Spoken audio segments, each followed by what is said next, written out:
Bienvenue sur Mosaïque Cristal. Dans cette émission, on fera aussi un large focus sur l'eau. Deux invités, Claude Decker, vice-président de la Casque, et Romain Goulia, directeur de la relation client de SOR, vont détailler les évolutions et augmentations sur le territoire de la communauté d'agglomération Sarreguemines-Confluence depuis que SOR a pris le relais de Veolia. Et pour entrer dans le vif du sujet, je vous propose de commencer par écouter un premier témoignage. Les particuliers ne sont pas les seuls à être impactés par les augmentations. Les professionnels aussi doivent payer des factures d'eau plus chères cette année et cela se ressent particulièrement dans les métiers fortement consommateurs d'eau comme les coiffeurs ou les toiletteurs canins. C'est le cas pour la gérante de Patnet à Grosse-Biederstroff. Là, la facture de chez SOR pour le semestre, elle s'élevait à 232 €, alors que la dernière de chez Veolia, c'était 148. J'ai l'impression de voir de l'argent qui part dans l'évier, dans le siphon.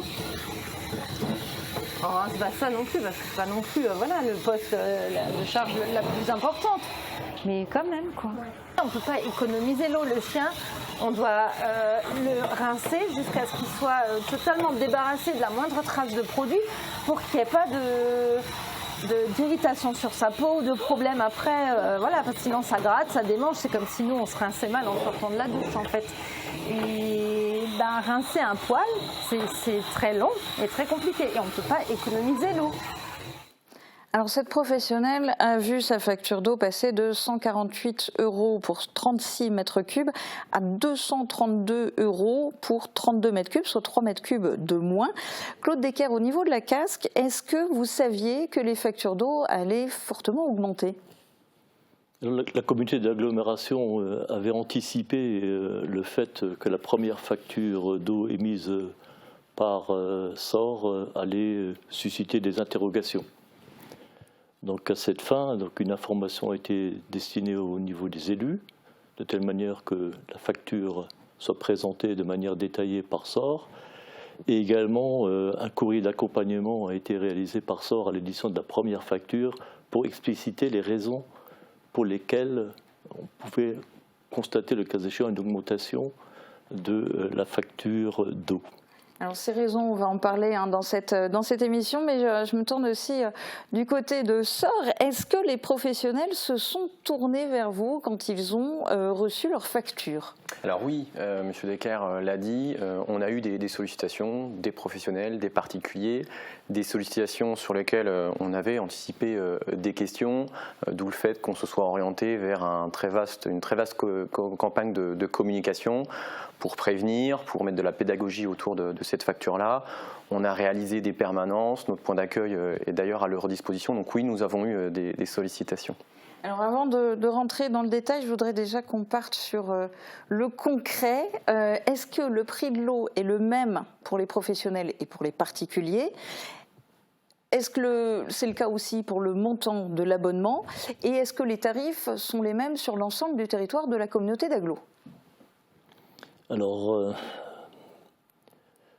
le tarif de l'eau comprend un abonnement semestriel, une part proportionnelle à l'eau consommée, avec des tranches tarifaires qui sont différentes en fonction de l'importance de l'eau consommée. Donc il y a des tranches qui sont inférieures à 120 mètres cubes, qu'on peut qualifier de tarif social, et il y a des tarifs il y a un tarif qui est supérieur pour donc les entreprises et ceux qui consomment davantage, donc des quantités supérieures à 120 mètres cubes. Donc différents paliers selon la dose consommée, mais après, les tarifs sont les mêmes pour particuliers, pour professionnels et dans l'ensemble du territoire ? Ils sont les mêmes sur l'ensemble du territoire et ils sont différenciés en fonction de la quantité d'eau consommée. Donc, les particularités qu'il peut y avoir, c'est que dans les factures de Veolia, l'abonnement était facturé semestriellement, alors que dans les factures de SOR, exceptionnellement sur la première facture qui a été établie, il y a deux abonnements qui sont facturés, le premier et le deuxième semestre. Vous peut-être, M. Goulia, reprendre et donner l'explication par rapport à cette facturation de 2 semestres au lieu d'un. Oui, alors ce qui effectivement est important de comprendre, c'est que le contrat a démarré, vous l'avez dit, au 1er janvier de cette année 2024. Ce contrat est la fusion de 5 contrats historiques. C'est-à-dire que sur le périmètre de la communauté d'agglomération, le territoire a été découpé en 5 contrats de délégation de services, plus ou moins historiques sur le territoire. Donc les procédures de négociation qui ont été entamées par l'agglomération en 2023 ont abouti à un seul et même contrat. Et la mise en place de ce nouveau contrat, il avait vocation à uniformiser finalement le niveau de service, les principes de relève, de facturation pour l'ensemble du territoire. Et effectivement, des enjeux, je dirais, sur la capacité à uniformiser ce niveau de service, c'était effectivement de mettre en place la facturation d'un abonnement qui se veut comparé à une grande partie de ce qui était le cas sur le territoire, facturé par avance. Donc c'est un changement majeur, on en a parlé, ça a nécessité une grosse campagne de communication et c'est effectivement des remarques qu'on a eues tout au long de l'été de la part de nos abonnés. Alors je pense que la communication n'est pas arrivée partout et je vous propose d'écouter maintenant un particulier qui a essayé de décortiquer sa facture. J'ai constaté que sur cette facture, elle était assez élevée. Donc j'ai pris ma dernière facture Veolia du dernier semestre 2023 où que j'avais une somme de 150 €. Voilà.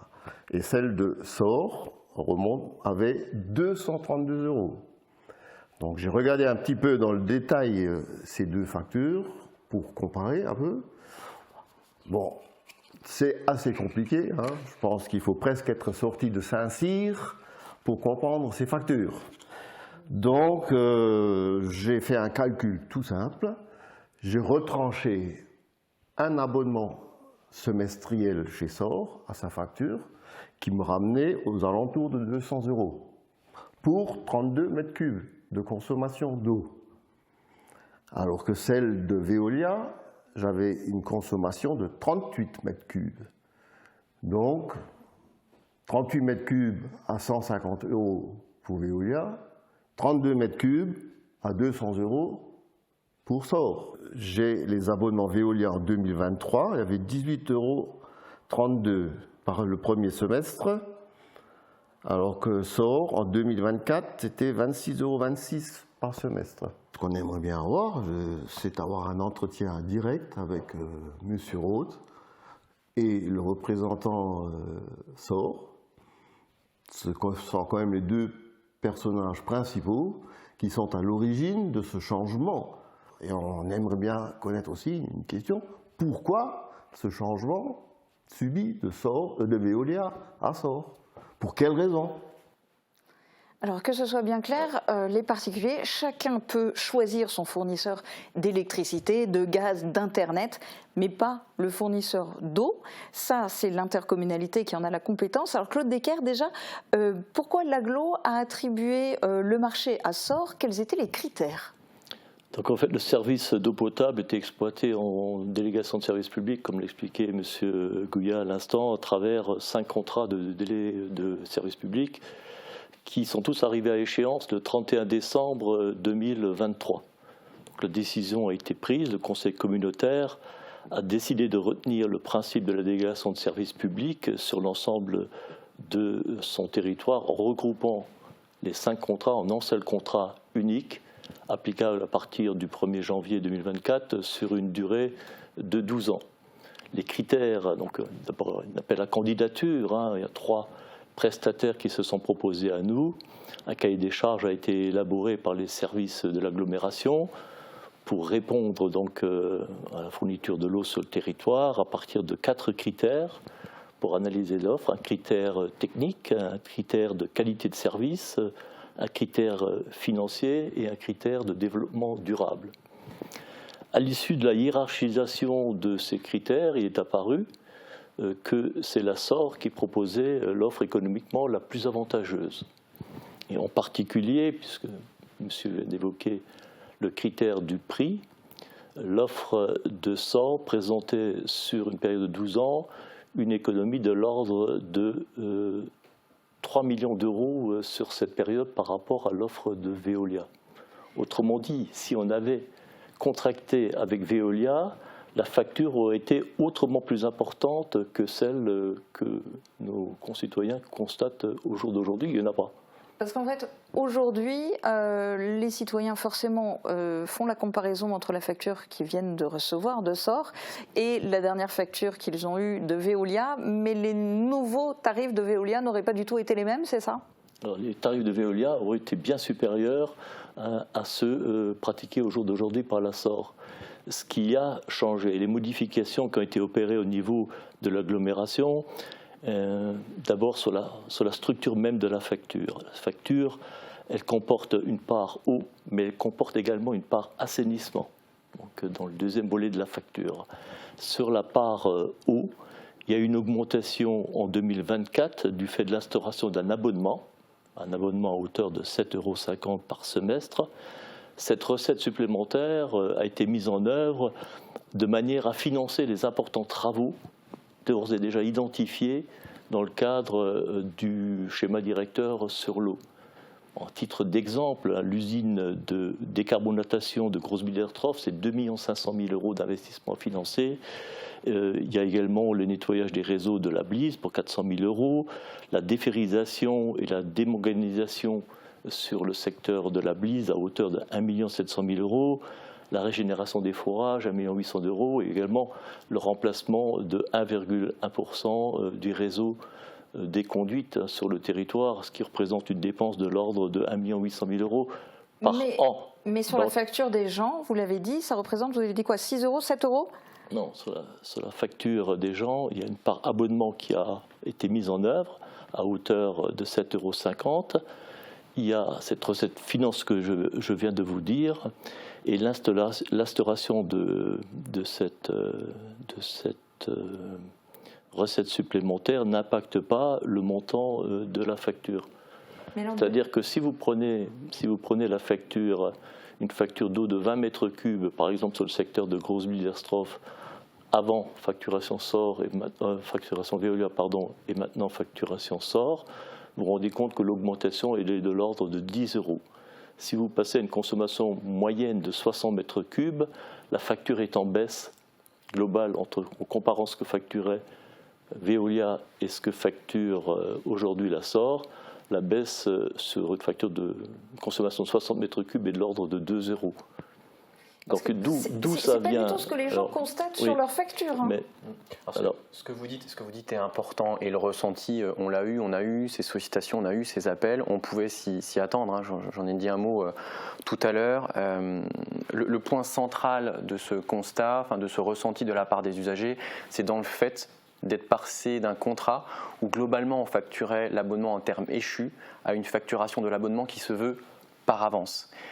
Ce principe-là, il n'était pas en place sur le territoire de la Casques, sur le territoire français. Hein, la majorité des délégations de services, l'abonnement se paye par avance. Donc on est passé de contrats historiques qui n'étaient pas dans ces modalités de facturation à un nouveau contrat qui veut effectivement mettre en place cette facturation par avance. La réalité, M. Decker en a parlé, c'est que sur une année complète, le prix de l'eau sur le périmètre de l'agglomération est globalement stable. Effectivement, cet été, il y a ce phénomène-là. Encore une fois, je me répète, mais on a mis en place des dispositifs de paiement en plusieurs fois, sans frais supplémentaires, bien entendu, qui veut, et c'était une demande de la CAS, qui veut à ce qu'on accompagne les personnes qui auront besoin d'être accompagnées pour ce caractère un peu exceptionnel de la facturation de l'abonnement. Vous disiez... Pour compléter, M. Gouya, la part abonnement, et donc il y a 2 abonnements facturés sur la même facture, pour les raisons qui viennent. Mais déjà, ça double l'aspect abonnement. Ce qui explique une partie de l'écart constaté.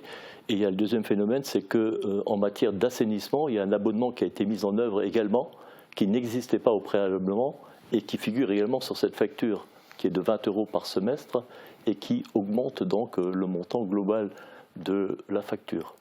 Et ça contribue peut-être aussi à embrouiller les gens dans le sens où ils reçoivent une facture de SOR, mais sur laquelle il continue à y avoir une ligne Veolia, puisqu'en fait, c'est toujours Veolia qui s'occupe de l'assainissement, c'est ça? Non, la facture, la part liée à Veolia sur les factures, elle provient du fait que Veolia exploite encore la station d'épuration de Sarreguemines, qu'elle sera attachée 8 communes et rémunérée pour ce faire. C'est la seule raison pour laquelle il y a donc, on voit encore apparaître sur la facture Veolia. Mais c'est vrai que ça complique un peu les choses. Et on voyait le monsieur tout à l'heure qui disait qu'il faut être sorti de Saint-Cyr pour comprendre la facture. Je ne suis même pas sûre que ceux qui sortent de Saint-Cyr soient capables de la comprendre parce que ça n'a rien à voir avec la formation de Saint-Cyr, mais bon. Peut-être pour schématiser et essayer d'éclairer votre question, aujourd'hui on parle de facture d'eau, mais c'est en réalité une facture d'eau et d'assainissement. C'est-à-dire que plutôt que de faire le choix d'envoyer une facture d'eau d'un côté et une facture d'assainissement de l'autre, on regroupe l'ensemble des redevances sur une seule et même facture. Donc l'abonné, quand il reçoit sa facture d'eau, ce n'est jamais vraiment que de l'eau. Il y a également de l'assainissement. Ensuite, encore une fois de manière schématisée, ça rémunère plusieurs acteurs. Le délégataire d'eau potable, SOR, la collectivité, en tant que maîtrise d'ouvrage, et effectivement tous les acteurs qui exercent encore, je dirais, des formes de prestations sur le territoire, ce qui est le cas du délégataire en assainissement, qui a encore la responsabilité et la charge sur plusieurs communes sur le périmètre de l'agglomération. Donc voilà, c'est une facture, 3 acteurs, je dirais, majeurs, qui ensuite se ventilent les responsabilités et également, je dirais, les compétences. Et malgré les différents aspects de communication que vous avez évoqués tous les deux, il y a de nombreux habitants du territoire de la Casques qui espèrent des explications de la communauté d'agglomération, mais aussi de SOR. Et un groupe Facebook non aux factures d'eau, SOR et Casques a vu le jour. Et une pétition intitulée « Demande de clarification sur la facture d'eau » est lancée depuis le 10 août. Explication dans ce témoignage. Nous avons suggéré de faire une pétition pour clarifier la situation. Ce n'était pas une pétition contre quelque chose, c'était une pétition pour comprendre. J'ai écrit ce texte de la pétition, je me suis adressée à M. Wenning, mon voisin, qui est juriste spécialiste du net, qui a mis cette pétition en ligne et qui a mis également une version allemande en ligne, parce qu'à Groesbeek, nous avons plus de 300 familles allemandes. Alors cette pétition en ligne compte déjà près de 1000 signatures. Grande question, est-ce que vous êtes prêt à rencontrer les habitants, à développer la communication? Parce que visiblement, ce qui a été fait n'a clairement pas suffi. À ce jour, je n'ai été sollicité au titre de cette pétition par personne. Je n'ai reçu aucun courrier au niveau de l'agglomération, pas plus que le président, me semble-t-il. On a été interpellé pour pouvoir répondre directement aux personnes qui le souhaiteraient. L'information a été distillée de manière extrêmement précise, à la fois sur le site internet de l'agglomération, mais également en accompagnement des factures établies par SOR, qui explicite très clairement les raisons qui conduisent à constater des augmentations qui ne sont pas en fait des augmentations, puisque le prix est resté stable sur l'ensemble de la période. Les augmentations proviennent donc de la mise en œuvre d'un abonnement supplémentaire sur la part eau et sur la part assainissement, liés aux investissements dont je viens de parler tout à l'heure. Voilà. Cela étant dit, si quelqu'un souhaitait nous rencontrer directement, est tout à fait prêt à les recevoir. La seule personne qui a demandé audience au président, me semble-t-il, c'est le député qui a été reçu et qui a obtenu toutes les informations qu'il souhaitait obtenir. Est-ce que du côté de SOR, il va y avoir des points infos, des endroits où on pourra avoir des réponses au cas par cas? Parce qu'il y a des choses générales et puis souvent les gens ils viennent vraiment en pointant du doigt une ligne, un chiffre. Alors, vous avez raison, il y a des cas effectivement qui sont des cas individuels, il y a des sujets un peu plus globaux qui concernent l'ensemble des administrés. Aujourd'hui, la communication a été faite par le biais de plusieurs canaux. On a réalisé déjà des permanences en mairie. Des collaborateurs SOR se sont déplacés en mairie pour répondre justement à toutes les questions que vous citez ici. J'ai envie de dire des questions et des réponses, on en apporte tous les jours par le biais de notre accueil téléphonique, par le biais de la maison de l'eau qui est rue Gutenberg. Donc des réponses, on en donnera autant qu'il en faut, autant qu'on aura de questions, bien entendu en lien avec l'agglomération. Alors, dernière question, il y a aussi beaucoup d'habitants qui se plaignent de la qualité de l'eau, alors en particulier dans la vallée de la Blise, mais pas seulement. Ils évoquent une eau qui est souvent trouble, voire brunâtre. Est-ce qu'il y a des espoirs d'amélioration et à quel horizon? On a rencontré les élus de Frauenberg pour aborder ce sujet. Il y a actuellement pas mal d'actions qui sont entreprises pour travailler sur la décarbonatation et la déferrisation de l'eau, de telle manière qu'elle retrouve une couleur normale, et pas une couleur buvable. Cela étant dit, l'eau est actuellement potable, elle est buvable, mais oui, je peux mais comprendre. Ça donne pas envie, hein. Alors, Quand on la met dans un verre transparent et qu'on la voit de cette couleur-là, sincèrement, ça donne pas Je envie. peux comprendre. Donc des actions sont entreprises dans les travaux dont je vous ai parlé tout à l'heure, qui sont prévus et programmés au niveau de l'agglo. Ça concerne la déferrisation et la démanganisation sur le secteur de la Blise et également le nettoyage des réseaux. Donc nous rencontrons à quel horizon? également Parce que du coup, ce sont des gros travaux, ça. Nous rencontrons les élus. Ce sont des opérations qui doivent être menées de court terme sur les 3 ans à venir. Elles sont financées à hauteur de 2 500 000 € sur les excédents de fonctionnement de l'agglo et à hauteur de 7 500 000 € sur un emprunt qui est réalisé sur 30 ans.